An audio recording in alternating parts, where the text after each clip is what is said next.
We are joined now by Mississippi College softball coach Brooke O'Hare. The Lady Choctaws last year, 26-14, 13-11 in conference play, and missed the tournament last year. But I tell you what, Coach, the American Southwest Conference Eastern Division is about the toughest division in all of Division III. And so I know it was really tough last year, and really shouldn't expect anything other than that again this season.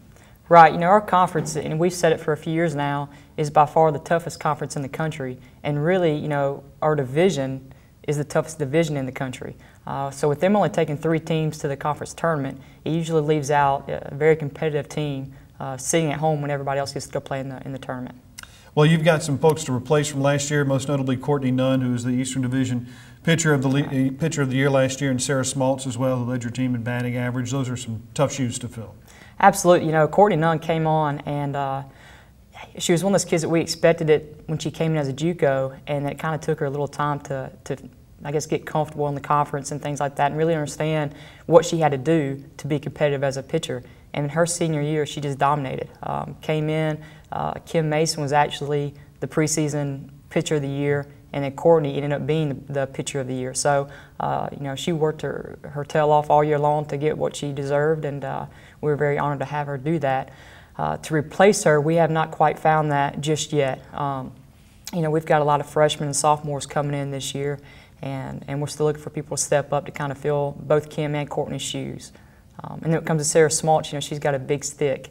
And luckily enough, you know, she's one of those power hitters. And Brooke kind of, I say, didn't have a great season last year offensively because she had so many walks and nobody really pitched to her. And then when you deal with that as a hitter, sometimes it takes away from your perspective as an at-bat.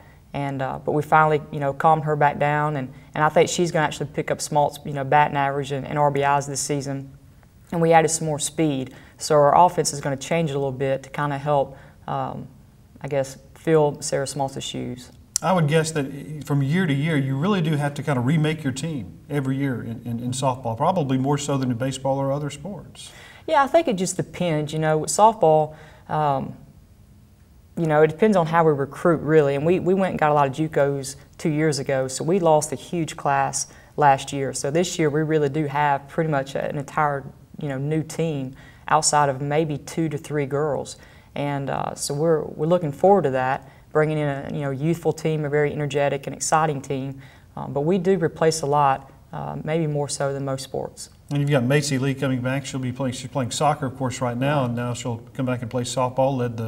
Led the team, set an MC record with doubles last year. Good to have her back. Absolutely. You know, Macy's one of those, she's a pure athlete, and we really hate the fact that she misses out in fall, but we love what she can do for the MC soccer program as well. And so, you know, right now going through fall season, not having her out there with the newcomers, it's difficult at times because she is that leader that we look for every day. And as a freshman to break the double record, I mean, not many people can do that, obviously. And so to see what she can accomplish this season, we're looking forward to that.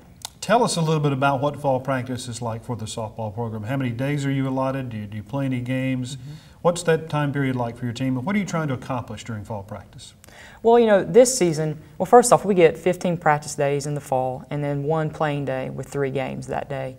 And, you know, so those 15 days you really don't get prepared to be able to compete as well as you'd like because you really have to break down the entire system.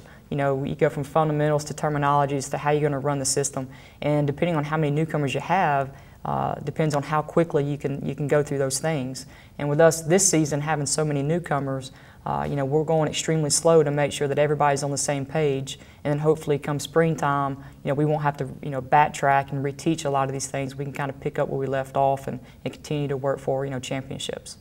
What would be the initial evaluation of this year's freshman recruiting class after you've seen them now in fall practice? I'll tell you what, this is probably the most teachable class I've ever had. They're very eager to learn, which, you know, sometimes you get kids that they've been very well coached and they think they may know a lot already. And these kids have been very well coached and they know a lot already too, but the difference is they want to learn more and they want to learn as quickly as they can. So as soon as you tell them, they really think about it and pick up on it pretty quickly. So that's probably the biggest thing that I've seen so far, and the fact their work ethic is just phenomenal. And they're good teammates, they encourage each other. This class has been just a great overall recruiting class for us. Well, we know one of the things they'll learn really quickly is just how tough this division is. LC and UT Tyler made the regionals last year. I would think those are two of the teams to beat in the East. How else does the conference shape up this year? Well, you know, I think ETBU may actually pull ahead of LC, and I think Tyler's probably still will be number one in my opinion. But I'll tell you, the ones that I'm really more concerned with is really your Laternos and UTD.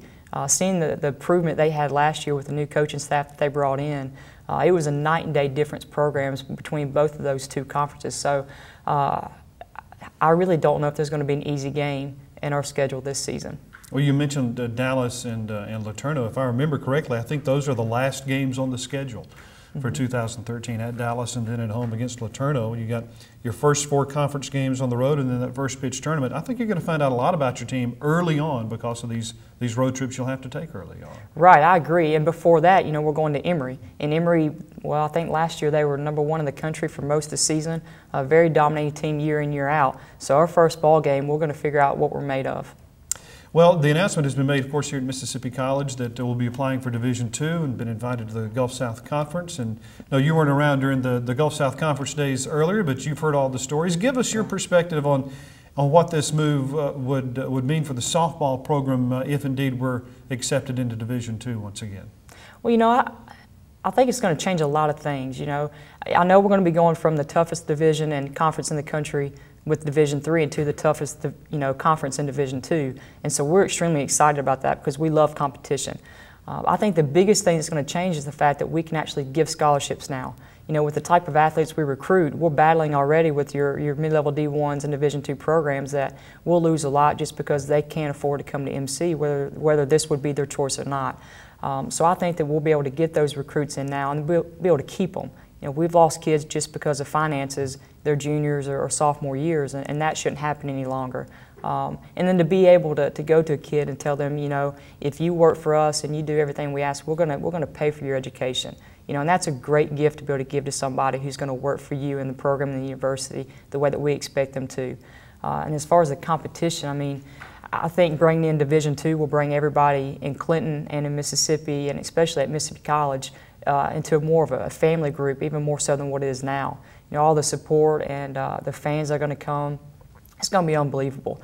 And then, of course, Delta State. Everybody loves the Delta State Mississippi College, competitiveness or whatever. And we're really excited about all of those things. Well, the start of the season will be here before we know it. What instructions have you given your players to prepare between now and then? What do you expect of them between now and the time that practice starts in the spring?